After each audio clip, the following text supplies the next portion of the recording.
السلام علیکم ورحمۃ اللہ وبرکاتہ۔ نعت شریف سے قبل چند اشعار سماعت فرما لیں۔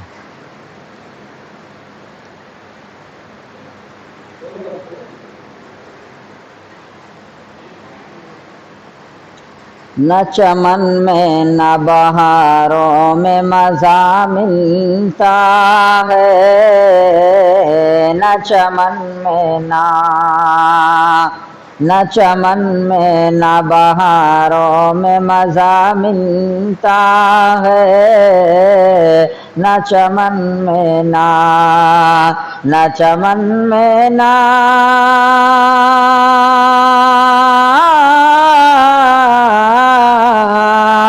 نہ چمن میں نہ بہاروں میں مزہ ملتا ہے، مجھ کو قرآن کے پاروں میں مزہ ملتا ہے، مجھ کو قرآن کے پاروں میں مزہ ملتا ہے، نہ چمن میں نہ بہاروں میں مزہ ملتا ہے۔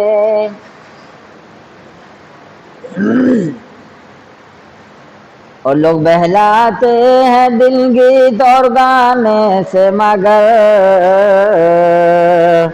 لوگ بہلاتے ہیں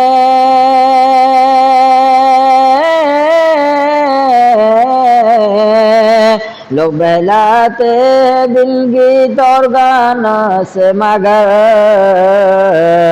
مجھ کو قرآن کے پاروں میں مزہ ملتا ہے، نہ چمن میں نہ بہاروں میں مزہ ملتا ہے۔ نعت شریف کے چند اشعار سناؤ۔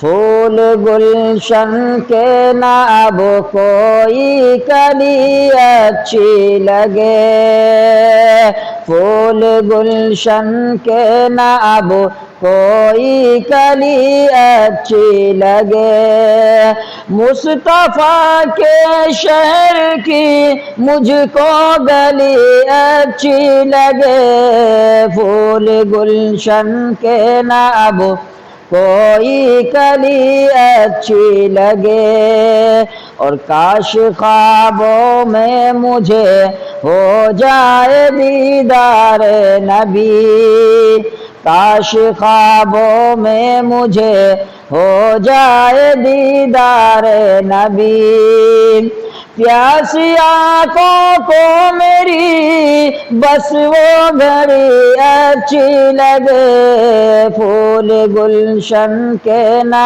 اب کوئی کلی اچھی لگے، اور کس قدر عشق نبی میں ڈوب جاؤں اے خدا، کس قدر عشق نبی میں ڈوب جاؤں اے خدا، میرے آقا کو میری دیوانگی اچھی لگے، پھول گلشن کے نہ اب کوئی کلی اچھی لگے، مصطفیٰ کے شہر کی مجھ کو گلی اچھی لگے، پھول گلشن کے نہ اب کوئی کلی اچھی لگے۔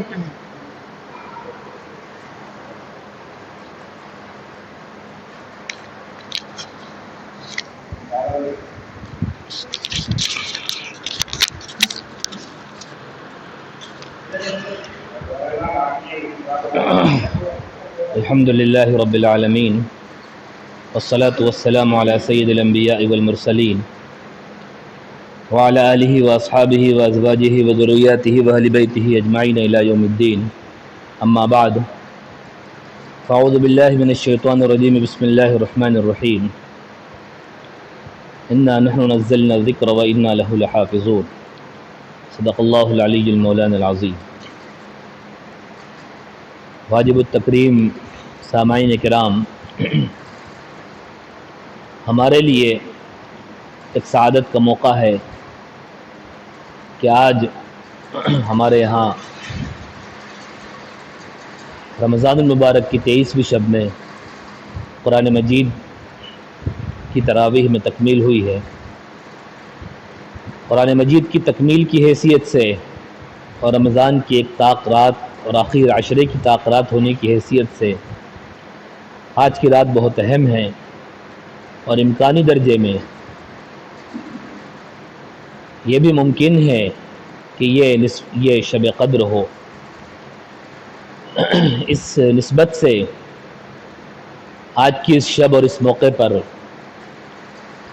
ایک اہم عنوان پر قرآن مجید ایک تعارف، اس اہم عنوان پر کچھ ضروری باتیں عرض کی جاتی ہیں۔ ہم میں سے بہت سے حضرات قرآن مجید پڑھتے ہیں اور بہت سے ایسے بھی ہوں گے جو نہیں پڑھتے ہیں۔ پڑھنے والوں میں ایک تعداد وہ ہے جو قرآن مجید کو ترجمے کے ساتھ میں، قرآن مجید کو تفسیر تشریح کے ساتھ میں پڑھتے ہوں گے، لیکن ان تمام چیزوں کے باوجود ایک اور چیز جو ہر قاری قرآن کے سامنے ہونا ضروری ہے اور بعض موقع پر وہ چیز نہیں ہوتی ہے، وہ یہ ہے کہ قرآن مجید مجموعی حیثیت سے ہے کیا، یہ کس چیز کی دعوت دیتا ہے، قرآن مجید اس کا تعارف کیا ہے، قرآن مجید کی حیثیت کیا ہے، قرآن مجید کے مضامین کیا ہیں۔ ایک یہ جو بنیادی چیز ہے قرآن مجید کا عمومی تعارف، قرآن مجید کا عام تعارف، یہ قرآن مجید کے ہر قاری کے سامنے ہمیشہ رہنا ضروری ہے۔ قرآن مجید اصل میں اللہ رب العزت کی طرف سے ایک وحی ہے۔ انبیاء علیہ السلام پر اللہ تعالیٰ کی طرف سے جو علوم بطور خاص بھیجے جاتے ہیں اس کو وحی کہا جاتا ہے۔ وحی کیا چیز ہے؟ وحی کیا چیز ہے؟ لغوی اعتبار سے اگر دیکھا جائے تو وحی کہتے ہیں الاشارۃ السریعۃ بلطف، خاموشی کے ساتھ میں، کسی خاموشی کے ساتھ میں تیزی کے ساتھ کیے جانے والے اشارے کو وحی کہتے ہیں۔ وحی کے اندر ایک تو خاموشی، پوشیدگی، تیزی اور بلطف، یعنی بات اس طرح کہی جائے کہ سامنے والا سمجھ جائے۔ اللہ تعالیٰ قرآن مجید میں فرماتے ہیں وَأَوْحَىٰ رَبُّكَ إِلَى النَّحْلِ، کہ ہم نے آپ کے پروردگار نے شہد کی مکھیوں کو یہ بات بتلائی، ان کو اس بات کی وحی کہ ان کو اس بات کا اشارہ دیا۔ وَأَوْحَيْنَا إِلَىٰ أُمِّ مُوسَىٰ، اللہ تعالیٰ فرماتے ہیں ہم نے موسیٰ علیہ السلام کی والدہ کے دل میں یہ بات ڈالی، ان کو یہ اشارہ دیا کہ اپنے بیٹے کو دودھ پلائیں اور صندوق کے اندر بند کر کے ندی کے اندر، سمندر کے اندر ڈال دیں۔ تو وحی کہتے ہیں تیزی کے ساتھ کیے جانے والے خفیہ اشارے کو، خاموشی کے ساتھ کیے جانے والے تیز اشارے کو وحی۔ وحی اصل میں اللہ تعالیٰ کی طرف سے پیغمبروں کو علوم عطا فرمانے کے لیے اختیار کیا جانے والا ایک ایسا راستہ ہے، اور انسانوں کے ساتھ میں انسانیت کا ایک ایسا تجربہ ہے کہ جسے پوری طریقے سے الفاظ میں بیان نہیں کیا جا سکتا۔ وحی اس کیفیت کا نام ہے کہ جسے پورے طریقے سے الفاظ میں نہیں بیان کیا جا سکتا۔ اللہ رب العزت ارشاد فرماتے ہیں اِنَّا سَنُلْقِي عَلَيْكَ قَوْلًا ثَقِيلًا، وحی کے بارے میں فرماتے ہیں کہ ہم آپ پر ایک بھاری کلام نازل فرمانے والے ہیں۔ دوسرے مقام پر سورہ حشر میں اللہ تعالیٰ فرماتے ہیں کہ اگر اس قرآن مجید کو، کلام الہی کو، لو انزلنا هذا القرآن على جبل لرأيته خاشعا متصدعا، اگر ہم اسے پہاڑ پر نازل کر دیتے یہ اتنا وزنی ہے کہ آپ دیکھتے کہ پہاڑ ریزہ ریزہ ہو جاتا۔ ایک اور مقام پر اللہ تعالیٰ فرماتے ہیں کہ إِنَّا عَرَضْنَا الْأَمَانَةَ عَلَى السَّمَاوَاتِ وَالْأَرْضِ وَالْجِبَالِ فَأَبَيْنَ أَن يَحْمِلْنَهَا وَأَشْفَقْنَ مِنْهَا، ہم نے انسان کے علاوہ پہاڑوں کو اور دیگر ساری بڑی بڑی مخلوقات کو یہ پیشکش کی کہ ہم یہ قرآن، یہ کلام، یہ امانت ان پر نازل کرتے ہیں۔ فَأَبَيْنَا، ان سب نے انکار کر دیا اور اس سے خوف کھا گئے، وہ ڈر گئے۔ پھر بہرحال انسانی قلب، انسانی دل کو اللہ تعالیٰ نے اس کے لیے منتخب فرمایا کہ وہ اس وحی کا تحمل کرے، اس وحی کو برداشت کرے۔ اللہ کے رسول صلی اللہ علیہ وسلم کے احوال اور آپ کی سیرت سے معلوم ہوتا ہے کہ یہ وحی کتنی سخت ہوا کرتی تھی، اس کا نزول کتنا بھاری ہوا کرتا تھا۔ زید بن ثابت رضی اللہ تعالیٰ عنہ ایک صحابی ہیں، وہ فرماتے ہیں کہ ایک مرتبہ میں آپ صلی اللہ علیہ وسلم کی خدمت میں حاضر تھا، آپ بھی زمین پر تشریف فرما تھے اور صحابہ بھی زمین پر بیٹھے ہوئے تھے حلقہ لگا کر۔ جب فرشی نشستیں ہوتی ہیں، زمین پر بیٹھتے ہیں، تو ایسا ہوتا ہے کہ ایک کا پاؤں دوسرے کے پاؤں پر رکھا جاتا ہے۔ تو اسی طرح حضور صلی اللہ علیہ وسلم کا جو مبارک گھٹنا تھا وہ ان کے پاؤں پر رکھا ہوا تھا۔ اسی درمیان آپ صلی اللہ علیہ وسلم پر وحی کے نزول کی کیفیت طاری ہوئی۔ وہ صحابی فرماتے ہیں کہ مجھے ایسا لگا گویا کہ میرا گھٹنا ٹوٹ جائے گا، پاؤں چورا چورا ہو جائے گا۔ تھوڑی دیر میں چند لمحوں تک یہ کیفیت رہی اور پھر وہ کیفیت ختم ہو گئی۔ اس وقت آپ صلی اللہ علیہ وسلم پر سورہ نساء کی صرف یہ ایک آیت نازل ہوئی تھی، غیر اولی الضرر لا یستوی القاعدون من المجاہدین۔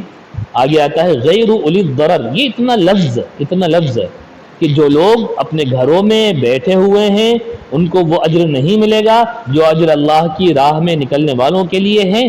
ہاں، وہ لوگ جو کسی عذر کی وجہ سے بیٹھے ہوئے ہیں وہ اس وعید کے اندر شامل نہیں ہیں، اور جو کسی عذر کے بغیر اپنے گھروں میں بیٹھے ہوئے اور اللہ کی راہ کی خدمت نہیں کر رہے ہیں، اللہ کے دین کی خدمت نہیں کر رہے ہیں، تو پھر وہ اللہ کے دین کی خدمت کرنے والوں کے برابر ہرگز نہیں ہو سکتے۔ تو یہ جو ایک لفظ تھا غیر اولی الضرر، یہ ایک لفظ نازل ہوا، اور اتنے ایک لفظ کے نازل ہونے میں زید بن ثابت فرماتے ہیں کہ میری یہ حالت ہو گئی کہ میرا پاؤں یوں لگتا تھا کہ جیسے چورا چورا ہو جائے گا۔ فتح مکہ کا موقع ہے، آپ صلی اللہ علیہ وسلم کی ایک اونٹنی تھی جس کا نام قصوہ تھا۔ یوں کہا جاتا ہے کہ عرب کی طاقتور ترین اونٹنیوں میں تھی۔ صحابہ عرض کرتے ہیں کہ ہم نے دیکھا کہ اس اونٹنی نے درمیان راہ میں مکہ مکرمہ کے قریب ہی اس اونٹنی کے قدم لرزنے لگے، اس کے پاؤں لرزنے لگے، جیسے کہ اس کے اوپر کوئی بوجھ بہت بڑھ گیا ہو، حتیٰ کہ وہ اونٹنی زمین پر بیٹھ گئی اور اس نے اپنی گردن ڈال لی، زمین پر بیٹھ گئی بوجھ کی وجہ سے اور اپنی گردن ڈال لی۔ اس موقع پر آپ صلی اللہ علیہ وسلم پر وحی نازل ہو رہی تھی۔ تھوڑی دیر کے بعد وہ کیفیت ختم ہوئی، آپ صلی اللہ علیہ وسلم نے فرمایا کہ مجھ پر یہ آیت نازل ہوئی، وَقُلْ جَاءَ الْحَقُّ وَزَهَقَ الْبَاطِلُ إِنَّ الْبَاطِلَ كَانَ زَهُوقًا، کہ آپ فرما دیجئے کہ حق آ گیا اور باطل چلا گیا، باطل برباد ہو گیا اور باطل تو جانے کے لیے ہی ہے۔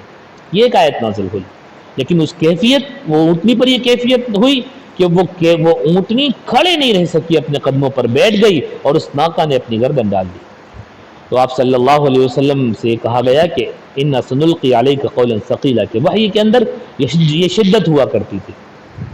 ام المؤمنین حضرت عائشہ رضی اللہ تعالیٰ عنہ کی روایت امام بخاری رحمۃ اللہ علیہ نے اپنی کتاب کے بالکل شروع میں باب بدء الوحی میں ذکر کی ہے کہ آپ صلی اللہ علیہ وسلم پر جو وحی نازل ہوتی تھی، آپ صلی اللہ علیہ وسلم فرماتے ہیں کہ یأتینی احیانا یأتینی مثل سلسلۃ الجرس، کہ وہ مجھ پر مسلسل چلنے والی ایک آواز، مسلسل سنائی دینے والی ایک آواز کی طرح وحی مجھ پر آیا کرتی تھی، یعنی بس وہ آ کر سیدھے میرے قلب میں پیوست ہو جاتی تھی۔ ام المؤمنین حضرت عائشہ رضی اللہ تعالیٰ عنہ فرماتی ہیں کہ اس وقت آپ صلی اللہ علیہ وسلم کی کیفیت یہ ہوتی تھی کہ سخت سردی کے زمانے میں آپ صلی اللہ علیہ وسلم کے بدن سے پسینہ ایسے بہتا جیسے کسی نے فصد کھول دی ہو، یعنی جیسے کسی نے کسی جانور کی شہرک کاٹی ہو، اور شہرک کے کاٹنے سے جس قدر تیزی کے ساتھ خون بہتا ہے اس قدر آپ صلی اللہ علیہ وسلم کا پسینہ بہا کرتا تھا۔ تو وحی یہ ایک عجیب تجربہ ہوتا ہے، یہ ایک عجیب کیفیت ہوا کرتی تھی پیغمبروں کے ساتھ میں اور امام الانبیاء صلی اللہ علیہ وسلم کے ساتھ میں، کہ جس کو الفاظ اور عبارات میں نقل نہیں کیا جا سکتا۔ اللہ تعالیٰ فرماتے ہیں وَمَا كَانَ لِبَشَرٍ أَن يُكَلِّمَهُ اللَّهُ إِلَّا وَحْيًا أَوْ مِن وَرَاءِ حِجَابٍ أَوْ يُرْسِلَ رَسُولًا فَيُوحِيَ بِإِذْنِ اللَّهِ، کہ بندہ اللہ تعالیٰ سے گفتگو جو کر سکتا ہے وہ صرف اسی طریقے سے کہ اللہ تعالیٰ اس کی طرف براہ راست وحی بھیجیں، یا یہ کہ اللہ تعالیٰ پردے کے پیچھے سے اس کے ساتھ گفتگو فرمائیں، جیسے کہ حضرت موسیٰ کلیم اللہ کے ساتھ معاملہ ہوا کرتا تھا، یا یہ کہ اللہ تعالیٰ کسی فرشتوں کو بھیجیں، جیسے کہ اللہ تعالیٰ نے حضرت جبرائیل علیہ السلام کو جناب نبی کریم صلی اللہ علیہ وسلم اور دیگر انبیاء کے پاس بھیجا، فیوحی الیہ، پھر وہ فرشتہ بتائے کہ اللہ تعالیٰ اس پیغمبر سے کیا کہنا چاہتے ہیں۔ علماء نے لکھا ہے کہ تقریباً 24,000 مرتبہ آپ صلی اللہ علیہ وسلم کی خدمت میں حضرت جبرائیل علیہ السلام وحی لے کر حاضر ہوئے، 24,000 مرتبہ۔ اب ہر موقع کی تفصیلات الگ الگ علماء نے اپنی کتابوں میں تحریر فرمائی ہے۔ بہرحال یہ وحی کی ایک ایسی کیفیت ہوا کرتی ہے اور علم کا یہ وہ ذریعہ ہوا کرتا ہے کہ جس کا تدارک عام انسانی عقول نہیں کر سکتی۔ وحی کے اندر تین باتیں بطور خاص ہوتی ہے۔ ایک تو یہ کہ وحی اللہ تعالیٰ کی طرف سے ہوتی ہے، یعنی جو قرآن جو وحی ہے اس میں خاص بات یہ ہے کہ وحی اللہ تعالیٰ کی طرف سے ہوتی ہے۔ دوسری بات یہ ہوتی ہے کہ وحی قطعی ہوتی ہے، یقینی ہوتی ہے، یعنی انسان کے پاس علم حاصل کرنے کے، علم کے پہنچنے کے جتنے ممکنہ ذرائع ہو سکتے ہیں، جتنے ممکنہ ذرائع ہو سکتے ہیں، ان سارے ممکنہ ذرائع میں سب سے زیادہ قطعی اور سب سے زیادہ یقینی ذریعہ علم وہ وحی خداوندی اور وحی الہی ہے۔ تو وحی اللہ تعالیٰ کی طرف سے ہوتی ہے، وحی قطعی اور یقینی ہوتی ہے، اور تیسری بات یہ ہے کہ وحی واجب التعمیل ہوتی ہے، جس کی طرف وحی کی گئی اس کے لیے بھی اور دوسروں کے لیے بھی۔ وحی اللہ تعالیٰ کی طرف سے ہوتی ہے، قطعی اور یقینی ہوتی ہے اور واجب التعمیل ہوتی ہے، اس پر عمل کرنا ضروری ہوتا ہے۔ پیغمبر صلی اللہ علیہ وسلم کی طرف جو وحی کی گئی وہ دو طرح کی، اسے ہم دو خانوں میں تقسیم کرتے ہیں، علماء اسے دو خانوں میں تقسیم کرتے ہیں۔ ایک وحی کو کہا جاتا ہے وحی مطلوع، یعنی قرآن مجید کی شکل میں جو وحی نازل ہوئی ہے یہ وحی مطلوع کہلاتی ہے، جس کی تلاوت کی جاتی ہے۔ اور دوسری وحی کہلاتی ہے وحی غیر مطلوع، یعنی آپ صلی اللہ علیہ وسلم پر اللہ تعالیٰ کی طرف سے قرآن مجید کے علاوہ جو دیگر ہدایات آئی ہیں، جو آپ نے احادیث کی شکل میں بیان فرمائی، اپنے فیصلوں کی شکل میں بیان فرمائی، اور آپ صلی اللہ علیہ وسلم کی پوری سیرت گویا کہ اللہ تعالیٰ کی طرف سے وحی کا نمونہ ہے۔ قرآن مجید میں سورہ نجم میں اللہ تعالیٰ ارشاد فرماتے ہیں وَمَا يَنْطِقُ عَنِ الْهَوَىٰ إِنْ هُوَ إِلَّا وَحْيٌ يُوحَىٰ، کہ اللہ کے رسول صلی اللہ علیہ وسلم اپنی زبان سے جو بھی بات کہتے ہیں وہ اللہ تعالیٰ کی طرف سے وحی ہوا کرتی ہے۔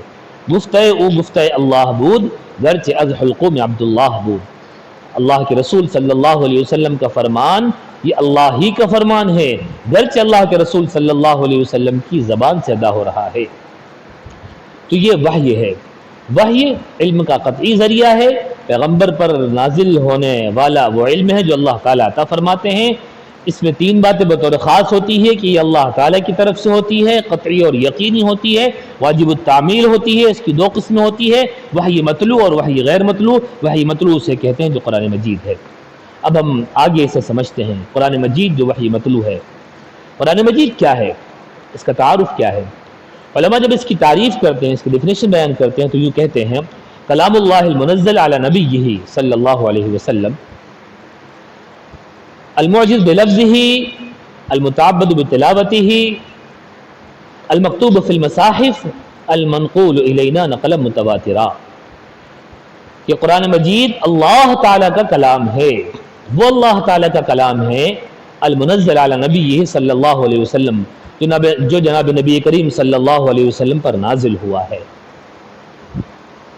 المعجز بلفظہ، اس کا لفظ معجز ہے، یعنی اس کا لفظ اس کی آیت اور اس کی صورت اپنے اندر یہ صفت رکھتی ہے کہ اس نے ساری کائنات کو عاجز کر دیا ہے اپنے جیسا، اپنے مثل، اپنی جیسی کسی آیت کے پیش کرنے سے، کسی صورت کے پیش کرنے سے۔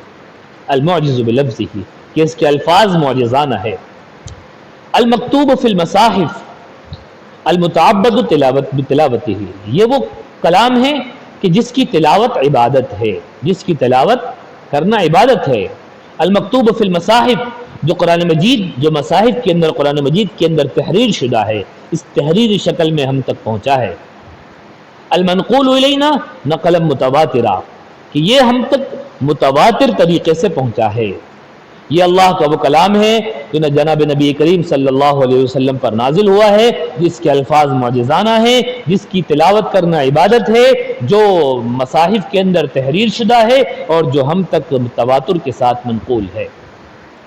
تواتر کے ساتھ منقول ہونے کا مطلب یہ ہے، تواتر کے ساتھ منقول ہونے کا مطلب یہ ہے، متواتر اس بات کو کہا جاتا ہے کہ جس بات کے نقل کرنے والے ہر زمانے میں اتنے رہے ہوں، اتنی بڑی جماعت رہی ہو کہ جس جماعت کا جھوٹ پر، کذب پر، غلط بیان کرنے پر جمع ہو جانا محال ہو، عقلاً محال ہو، اسے تواتر کہا جاتا ہے۔ حدیث کی ایک قسم بھی حدیث متواتر ہوتی ہے، حدیث کی ایک قسم حدیث متواتر ہوتی ہے کہ ہر زمانے میں جس کو ہمیشہ صحابہ نے اور تابعین نے، تبع تابعین نے اور روات حدیث نے اتنی بڑی تعداد میں بیان کیا کہ جتنی بڑی تعداد کا جھوٹ پر متفق ہو جانا عقلاً محال ہے، یہ تواتر سندی کہلاتا ہے۔ لیکن قرآن مجید کی کوئی سند ہمارے پاس نہیں ہے۔ ان قرآن مجید حدیث کی تو ہم ساری سند بیان کر سکتے ہیں، کوئی بھی حدیث بیان کی جائے تو یہ بیان کیا جا سکتا ہے کہ اس حدیث کو میں نے کس سے سنا ہوں، پھر انہوں نے کس سے بیان کیا، انہوں نے کس سے بیان کیا، حتیٰ کہ یہ سلسلہ رسول اللہ صلی اللہ علیہ وسلم تک پہنچایا جا سکتا ہے۔ لیکن قرآن مجید کے بارے میں ایسی کوئی سند نہیں ہے، اس لیے کہ قرآن مجید کا جو تواتر ہے یہ تواتر طبقہ کہلاتا ہے، جو کسی سند کا محتاج نہیں، یہ تواتر طبقہ کہلاتا ہے۔ یعنی ہر زمانے میں اتنے بڑے طبقے نے اور اتنی بڑی جماعت نے اسے نقل کیا ہے، ہر زمانے میں آپ صلی اللہ علیہ وسلم کے دور سے لے کر اس دور تک ہر زمانے میں اتنے بڑے طبقے اور اتنی بڑی جماعت نے نقل کیا ہے کہ جس کے نقل کرنے کے لیے کسی سند کی ضرورت باقی نہیں رہتی، جس کے نقل کرنے کے لیے کسی سند کی ضرورت باقی نہیں رہتی۔ آپ اس بات کی تحقیق کے لیے تو ضرور لوگوں سے دریافت کریں گے، آپ کے پاس آپ کہیں باہر سے آئے اور آپ کو خبر دی کسی رات کے 10 بجے 11 بجے 12 بجے کسی نے کہ چاند عید الفطر کا چاند نظر آ گیا، ایک آدمی نے خبر دی، آپ دوسرے سے پوچھیں گے، تیسرے سے پوچھیں گے، چوتھے سے معلوم کریں گے، کیونکہ یہ بات ایسی جس کی تحقیق کی جائے، جس کی سند معلوم کی جائے۔ لیکن اس وقت میں رات ہو گئی ہے، اس کی تحقیق نہیں کی جائے گی۔ اسی طرح قرآن مجید کو نقل کرنے والے ہر زمانے میں ہر دور میں اتنا بڑا طبقہ رہا ہے، اس کو حفظ کرنے والے، اس کی تلاوت کرنے والے، اس کی تشریح کرنے والے، اس کی تفسیر کرنے والے، اس کو بیان کرنے والے، کہ الگ سے کسی سند کی حاجت نہیں رہی، اسے تواتر طبقہ کہا جاتا ہے۔ اسی طرح ہمارا جو کلمہ طیب ہے، جو پہلا کلمہ ہے لا الہ الا اللہ محمد رسول اللہ، یہ بھی حدیث کی کسی سند سے ثابت نہیں ہے، حدیث کی کسی سند سے پورا کلمہ ثابت نہیں ہے، لیکن یہ اسی تواتر طبقے کے تحت امت نے نقل کیا ہے کہ ہر دور میں اس کلمے کو نقل کرنے والی اتنی بڑی جماعت رہی ہے کہ اس جماعت کے نقل کرنے کی وجہ سے کسی سند کی حاجت نہیں رہتی۔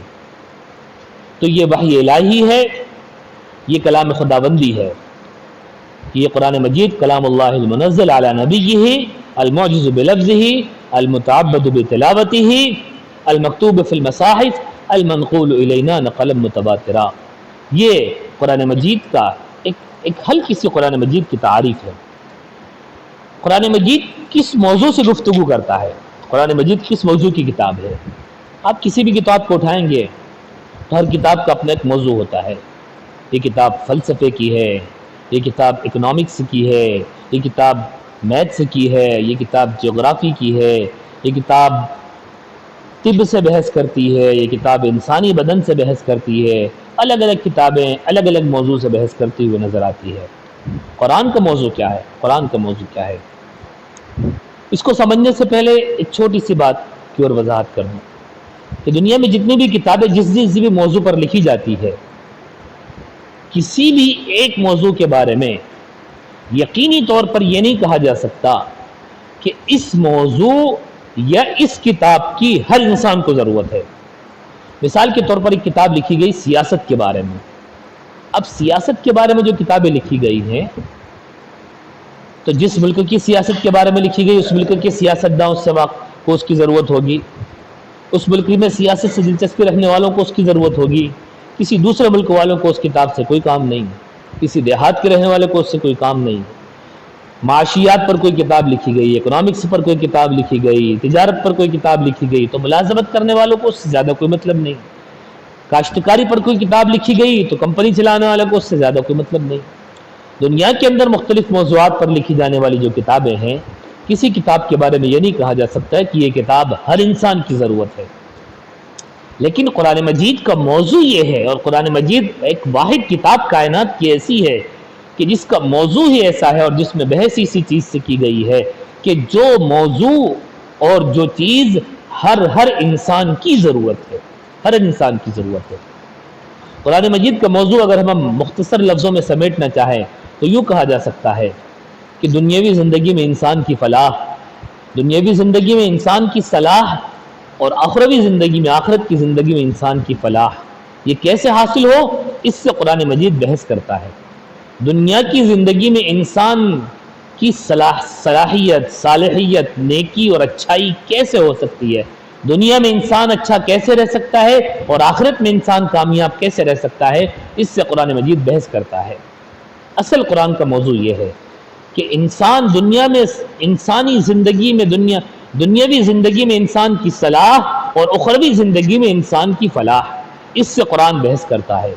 یہ دنیا کے اندر اچھائی یہ ہر انسان کی ضرورت ہے، اور آخرت میں ہر ایک کو پہنچنا ہے، آخرت کی کامیابی ہر انسان کی ضرورت ہے، ہر انسان کی ضرورت ہے، چاہے وہ شہری ہو یا دیہاتی ہو، چاہے ملازم ہو یا کاشتکار ہو، چاہے وہ سیاستداں ہو چاہے تاجر ہو، ہر شخص کی یہ ضرورت ہے کہ دنیا میں وہ اچھا انسان، دنیا میں وہ اچھے طریقے سے کیسے رہ سکتا ہے، اور آخرت میں وہ کامیاب کیسے ہو سکتا ہے۔ یہ قرآن مجید کا بنیادی موضوع ہے، بنیادی موضوع ہے۔ دنیاوی زندگی میں انسان کی صلاح اور اخروی زندگی میں انسان کی فلاح، یہ قرآن مجید کا بنیادی موضوع ہے۔ اب اس مضمون کے لیے قرآن مجید کہیں پر معیشت سے بحث کرتا ہے، کہیں سیاست سے بحث کرتا ہے، کہیں اخلاقیات سے بحث کرتا ہے۔ جتنے بھی مضامین اس موضوع سے متعلق انسان کے لیے ضروری ہو سکتے ہیں، انسان کے کام آ سکتے ہیں، ان پر اشارات میں قرآن مجید بحث کرتا ہے۔ یہ قرآن مجید کا جو موضوع ہے اس کا ایک خلاصہ، اس کی ایک بنیاد آ گئی۔ اب قرآن مجید کے مضامین کیا ہیں، اس موضوع کو حاصل کرنے کے لیے، اس موضوع کو پھیلانے کے لیے قرآن مجید نے کن مضامین کا سہارا لیا، اس کے بارے میں علماء نے مختلف تشریحات کی جنہوں نے قرآن مجید پر کام کیا ہے۔ ایک بڑے عالم ماضی قریب میں گزرے ہیں حضرت شاہ ولی اللہ محدث دہلوی رحمۃ اللہ علیہ، ہمارے بر صغیر کے بڑے علماء میں ہیں، بڑے علماء میں، اور بر صغیر میں جتنے بھی حدیث کے جانکار اور حدیث کے سند رکھنے والے ہیں، ان سب کی سند تقریباً جا کر حضرت شاہ ولی اللہ محدث دہلوی رحمۃ اللہ علیہ سے ملتی ہے۔ قرآن کے بڑے ماہر اور قرآن کے بڑے عالم۔ آپ نے قرآن مجید کے موضوعات کو جو تقسیم کیا ہے وہ چند مضامین میں تقسیم کیا ہے کہ یہ جو مقصود ہے انسانی زندگی کی صلاح اور اخروی زندگی کی فلاح، انسان کی دنیاوی زندگی کی صلاح اور اخروی زندگی کی فلاح، اس مضمون کو قرآن کس طرح بیان کرتا ہے؟ تو آپ فرماتے ہیں کہ اس میں سب سے پہلے قرآن مجید بیان کرتا ہے تذکیر باحکام اللہ۔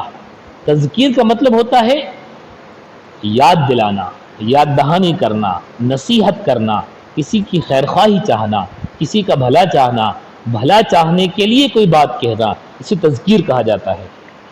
تو قرآن مجید جو اس مضمون کو حاصل کرنے کے لیے، اس موضوع کو سمجھانے کے لیے جو اسلوب اختیار کرتا ہے، ان میں سے بنیادی ایک اسلوب ہے تذکیر باحکام اللہ، کہ اللہ تعالیٰ کے احکام کو بیان کر کے، اللہ تعالیٰ کے احکام کو ذکر کر کے انسانی زندگی، انسان کی دنیاوی زندگی کی صلاح اور اخروی زندگی کی فلاح حاصل ہو۔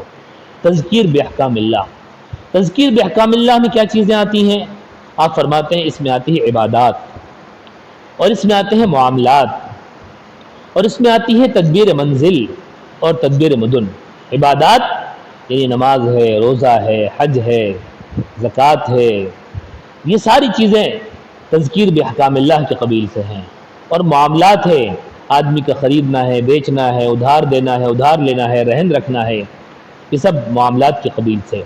اور تدبیر منزل یعنی امور خاندانی داری کیسے بہتر ہوں، امور خانہ داری کیسے بہتر ہوں، گھریلو معاملات اور خاندانی رشتوں کے درمیان بہترین تعلقات کیسے ہوں، اسے تدبیر منزل۔ اور تدبیر مدن یعنی سیاسی معاملات کیسے درست کیے جائیں، حکومتیں کیسے چلائی جائیں، ریاستوں کا نظام کیسے رکھا جائے۔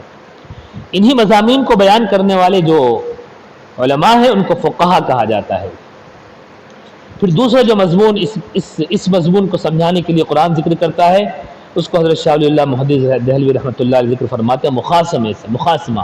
مخاصمہ یعنی اللہ تعالیٰ کے احکام اور تعلیمات اور قرآن مجید کے ان احکام سے جو لوگ اس کی خلاف ورزی کرتے ہیں، اس کے مخالف کوئی نظریہ رکھتے ہیں، ان کو مناسب طریقے سے ان کے ساتھ مباحثہ کرنا، ان کی غلط فہمیوں کو دور کرنا۔ اس میں ایک یہود ہیں، ایک عیسائی ہیں، ایک مشرکین ہیں اور ایک منافقین ہیں۔ ان چاروں طبقوں سے قرآن مجید بحث کرتا ہے۔ جتنے بھی لوگ قرآن مجید کے مضامین کا انکار کرنے والے ہیں، جتنے بھی لوگ قرآن مجید سے کی راہ سے الگ راہ پر چلنے والے ہیں، ان کے ساتھ مخاصمہ قرآن مجید کرتا ہے۔ اور اس کے اندر یہ چار بنیادی گروہ ہیں، ایک یہود کا گروہ ہے، ایک عیسائیوں کا گروہ ہے، ایک مشرکین کا گروہ ہے اور ایک منافقین کا گروہ ہے، مخاصمے کے تحت اس سے بحث۔ پھر تذکیر بالموت وما بعد الموت، انسان کے مرنے کے حوال اور مرنے کے بعد کے حوال، ان سب سے قرآن بحث کرتا ہے اور انسان کو صحیح راہ پر چلنے کی تاکید کرتا ہے۔ پھر تذکیر بایام اللہ، اللہ رب العزت نے جو پچھلی قوموں کے ساتھ معاملات فرمائے ہیں، اس معاملات کو قرآن مجید ذکر کر کے انسان کو اس بات کی تاکید کرتا ہے کہ آگے زندگی کس طرح بہتر گزارنی ہے اور آخرت کس طرح بہتر ہو سکتی ہے۔ اور تذکیر بآلاء اللہ، کہ اللہ تعالیٰ کی نعمتوں کے ذریعے قرآن مجید نصیحت کرتا ہے۔ گویا کہ خلاصہ یہ ہے کہ قرآن مجید جو بنیادی مضامین بیان کرتا ہے وہ ایک عقائد بیان کرتا ہے، عقیدہ انسان کا درست کرتا ہے، نظریہ درست کرتا ہے۔ دوسرے احکام بیان کرتا ہے، انسان کو صحیح کام کرنے کی تاکید، صحیح راہ پر چلنے کی تاکید کرتا ہے۔ عقائد بیان کرتا ہے، احکام بیان کرتا ہے، اور سابقہ کا تذکرہ، پچھلی قوموں کا تذکرہ، اور موت بعد الموت کا تذکرہ، موت کے حوال اور موت کے بعد کے حوال، یہ قرآن مجید کی بنیادی مضامین بیان کرتا ہے۔ قرآن مجید کی آمد سے اور قرآن مجید کے مضامین سے انسانیت پر کیا اثر پڑا، مسلمانوں پر اس کی وجہ سے دیگر اقوام کے بالمقابل کیا اثر ہے، اور انسانیت پر کیا اثر ہے، اور قرآن مجید کا مضامین دیگر جگہوں کے مقابلے میں اور دیگر مضامین کے مقابلے میں اور دیگر مذاہب کے پیغام کے مقابلے میں کس طرح منفرد اور ممتاز ہیں۔ اسلام، قرآن اس بات سے بحث تو کرتا ہے کہ انسان کی ابتدا کیسے ہوئی، لیکن وہ اصل موضوع اسے قرار دیتا ہے کہ انسان کو اپنا مستقبل کیا کرنا ہے، مستقبل کیسے بنانا ہے، اس پر اصل غور کرتا ہے۔ دیگر مذاہب کی طرح، جیسے عیسائیت کی طرح، کسی ازلی گناہ کا کوئی تصور نہیں ہے، یا دیگر مذاہب کی طرح یہ کوئی تصور نہیں ہے کہ تم اس دنیا کے اندر بدترین زندگی گزارو گے کیونکہ تم نے پچھلے جنم میں برے کرم کیے تھے۔ پچھلے جنم کے کسی کرم کا کوئی بوجھ اس دنیا کے اندر نہیں، اور ازلی ابدی کسی گناہ کا بوجھ انسان پر نہیں۔ یہ قرآن کی خصوصیت ہے، یہ قرآن نے پیغام دیا۔ قرآن اس سے تو بحث کرتا ہے کہ انسان کی ابتدا کیسے ہوئی، لیکن وہ بتلاتا ہے کہ انسان پروردگار کے نزدیک انتہائی محترم ہے۔ اللہ تعالیٰ فرماتے ہیں کہ ہم نے انسان کو اپنا خلیفہ بنایا، اپنا معتمد خاص بنایا۔ علم آدم الاسماء، اسے علم عطا کیا، اسے مسجود ملائک بنایا، اسے انتہائی محترم بنایا، ساری کائنات کو اس کے لیے سجایا، کائنات کو اس کے لیے مسخر کیا۔ انسان کی حیثیت نہ تو کیڑے مکوڑوں کی ہے اور نہ ہی انسان کی حیثیت دیوتاؤں کی ہے۔ انسان کی حیثیت اللہ تعالیٰ کے معتمد خاص کی ہے، اللہ تعالیٰ کے خلیفہ کے معتمد خاص کی ہے۔ یہ قرآن نے پیغام دیا۔ قرآن نے خاص پیغام اور دیا، وہ کائنات کی تسخیر کا۔ یہ پیغام دیا کہ دنیا کی جتنی بھی چیزیں ہیں وہ انسان کے لیے مقدس نہیں بلکہ مسخر ہیں۔ یہ بتلایا کہ کائنات کی ساری چیزیں انسان کے لیے مقدس اور پوتر نہیں بلکہ مسخر ہیں اور اس کے کام میں آنے کے لیے ہے۔ یہ سورج اپنی جگہ بہت بڑا ہوگا، یہ چاند اپنی جگہ بہت بڑا ہوگا، یہ ندیاں پہاڑ اپنی جگہ بہت بڑی ہوں گی، لیکن یہ سب کے سب انسان کی خدمت کے لیے ہے، انسان کی خدمت کے لیے ہے۔ جس دن انسان کو اپنے مقصد کے بھلا دینے کی وجہ سے ختم کر دیا جائے گا، اس دن یہ ساری کائنات اپنے اتنے لمبے چوڑے حجم کے باوجود ختم کر دی جائے گی۔ تو قرآن نے انسانیت کو پیغام دیا کہ کائنات اس کے لیے مقدس نہیں بلکہ مسخر ہے۔ کیونکہ انسان کا دیگر مذاہب کے لحاظ سے یہ نظریہ بنتے جا رہا تھا اور بن گیا تھا کہ ہر وہ چیز جو انسان کو ڈرائے یا انسان کو فائدہ پہنچائے، ہر وہ چیز جس کو انسان بڑا سمجھے یا جس کو انسان اپنے لیے مفید سمجھے یا جس کو انسان اپنے لیے ہلاکت خیز سمجھے، اس کو انسان نے ایک مقدس چیز کی شکل دے دی، ایک مقدس نام دے دیا، ایک مقدس حیثیت دے دی کہ یہ ندی اتنی لمبی چوڑی ہے، اس سے میں فائدہ اٹھاتا ہوں، یہ میرے لیے بڑی مقدس ہے، یہ درخت بڑے مقدس ہیں، یہ پہاڑ بڑے مقدس ہیں۔ پھر تقدیس کا مضمون ہوتے ہوتے، ترقی کرتے کرتے، تقدیس سے ترقی کرتے کرتے پھر معاملہ عبادت پر آ گیا کہ پہلے ان ساری چیزوں کو مقدس سمجھا گیا اور پھر ان چیزوں کی عبادت شروع ہو گئی۔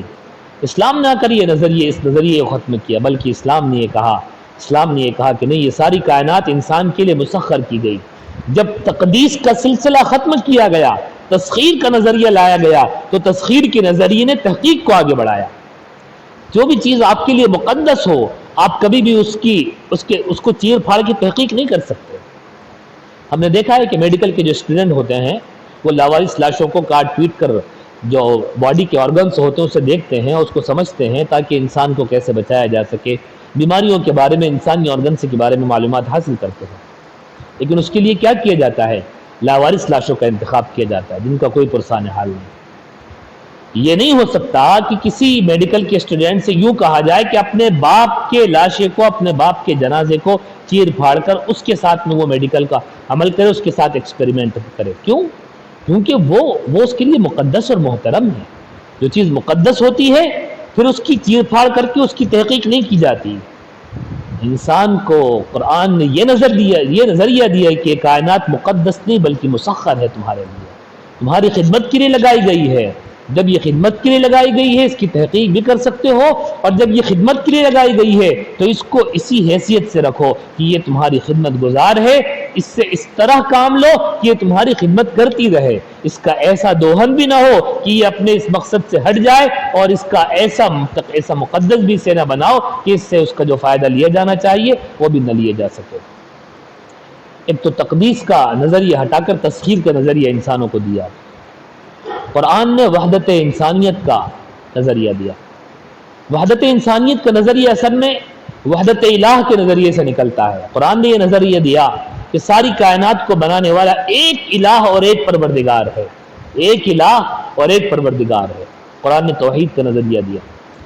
اسی توحید کے نظریے سے، وحدت الہ کے نظریے سے وحدت بنی آدم کا نظریہ نکلا، وحدت انسان کا نظریہ نکلا کہ پروردگار ایک ہے، اسی ایک پروردگار نے ساری انسانیت کو پیدا کیا ہے۔ تو جس طرح وہ پروردگار ایک یکا و تنہا ہے، اس کی بنائی ہوئی کائنات اور اس کی بنائی ہوئی انسانیت بھی ایک ہی حیثیت رکھتی ہے، ایک ہی حیثیت رکھتی ہے۔ اسلام نے آ کر، قرآن نے آ کر انسانوں کے درمیان کے امتیاز اور فرق کو ختم کر دیا۔ یہاں پر کسی رنگ کی وجہ سے، کسی نسل کی وجہ سے، کسی خاندانی تقدس کی وجہ سے، کسی خاص علاقے میں رہنے کی وجہ سے کسی کا کوئی امتیاز نہیں، کسی کا کوئی امتیاز نہیں۔ سارے انسان ایک اکائی ہیں، سارے انسان ایک حیثیت رکھتے ہیں۔ ہاں، فرق صرف اور صرف اللہ تعالیٰ سے ڈرنے میں ہے، فرق صرف اور صرف نیکی کے اختیار کرنے میں۔ جو جتنا نیکی کو اختیار کرنے والا ہوگا وہ اللہ تعالیٰ کے نزدیک اتنا مقدس ہوگا، چاہے وہ رنگ و نسل کے لحاظ سے کچھ بھی ہو۔ ہمارے اور آپ کے سننے اور کہنے میں یہ بات بڑی آسان لگتی ہے، لیکن اگر مذاہب کی تاریخ اور قوموں کی ہسٹری کو دیکھا جائے تو یہ معلوم ہوتا ہے کہ ہر قوم اور ہر مذہب کے اندر ہمیشہ کچھ نہ کچھ خاص نسلوں کا، کچھ خاص قوموں کا ایسا تسلط رہا کہ بس یہ خاص مقدس لوگ ہیں، ان کے علاوہ کوئی وید نہیں پڑھ سکتا، ان کے علاوہ کوئی مذہبی تشریحات نہیں کر سکتا، یہ فادر ہے، یہ پادری ہیں، یہ لوگوں کے گناہ بخشوا سکتے ہیں اللہ تعالیٰ سے کہہ کر۔ ہر ایک کے بس کی بات نہیں کہ اللہ تعالیٰ سے اپنی مغفرت طلب کرے۔ اسلام نے آ کر اس نظریے کو ختم کیا۔ اسلام نے آ کر مخلوق اور خالق کے درمیان جتنے وسائط اور جتنے حواجز ہو سکتے ہیں، جتنے واسطے اور جتنے پردے ہو سکتے ہیں، ان سب کو ختم کر دیا۔ اجیب دعوت الداعی اذا دعان، اللہ تعالیٰ فرماتے ہیں میں خود پکارنے والے کی پکار کا جواب دیتا ہوں جب وہ مجھے پکارتا ہے۔ درمیان میں کوئی واسطہ نہیں۔ مولویوں کی حیثیت تو صرف اللہ تعالیٰ کے حکم بیان کرنے والے کی ہے، نہ یہ ہے کہ وہ اللہ تک پہنچانے والے ہیں۔ اللہ تک تو ہر ایک اپنی حیثیت اور اپنی عبادت اور اپنی مجاہدے اور اپنی ریاضت کے مطابق پہنچتا ہے اور پہنچ سکتا ہے۔ تو انسان اور خالق کے درمیان کا کوئی واسطہ نہیں رہا۔ یہ قرآن مجید کا خاص اعجاز ہے۔ قرآن مجید کا یہ بھی اعجاز ہے کہ قرآن مجید نے عقل اور وحی کے درمیان، عقل اور مذہب کے درمیان ایک بہترین توازن رکھا۔ دنیا کے اندر جتنے بھی مذاہب ہیں آپ سب کا جائزہ لے لیں، جہاں کہیں عقلی حیثیت سے آپ غور کرنے جائیں گے تو مذہب کے ماننے والے آپ کے مخالف ہو جائیں گے۔ کسی بھی مذہب کے اندر جہاں کہیں عقلی حیثیت سے آپ غور کرنے جائیں گے تو مذہب والے، مذہب کے پیشوا آپ کے مخالف ہو جائیں گے۔ اسلام وہ واحد مذہب ہے جس نے عقل اور مذہب کا ایسا توازن پیش کیا، قرآن نے ایسا توازن پیش کیا، ایک خاص حدود طے کی کہ یہ حدود انسانی عقول کی ہیں، یہ حدود انسانی تحقیق، انسانی اکتشافات کی ہیں. یہاں پر انسان خوب محنت اور کوشش کر سکتا ہے، لیکن اس کے کچھ دائرے طے کیے، یہ اس کی حدود ہیں اور یہ اس کے دائرے ہیں. عقل اور مذہب کا ایسا توازن کہ انسانیت کے جتنے بہترین دماغ اور بہترین عقلیں ہو سکتی ہیں، اور جتنے بہترین دماغ اور بہترین عقلیں جتنے اعتراضات کر سکتے ہیں، وہ سب کے سب اسلام پر، قرآن پر کیے جا چکے ہیں اور تشفی بخش اس کے جواب دیے جا چکے ہیں.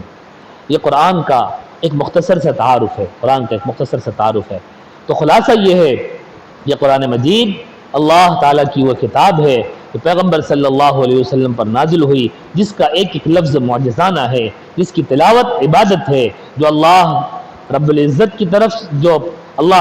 کی طرف سے پیغمبر صلی اللہ علیہ وسلم پر نازل کی گئی، مصاحف میں موجود ہے، ہم تک متواتر نقل کی گئی، وحی الہی ہے جو اللہ تعالیٰ کی طرف سے علم کا قطعی ذریعہ ہے، ساری انسانیت کے لیے واجب التعمیل ہے، جس کا موضوع یہ ہے کہ انسان اپنی دنیاوی زندگی میں صلاح اور اخروی زندگی میں فلاح کیسے حاصل کرے. اس کے لیے عقائد، احکام و مسابقہ کے تذکرے، مثالیں اور موت اور ما بعد الموت کا تذکرہ قرآن مجید کرتا ہے.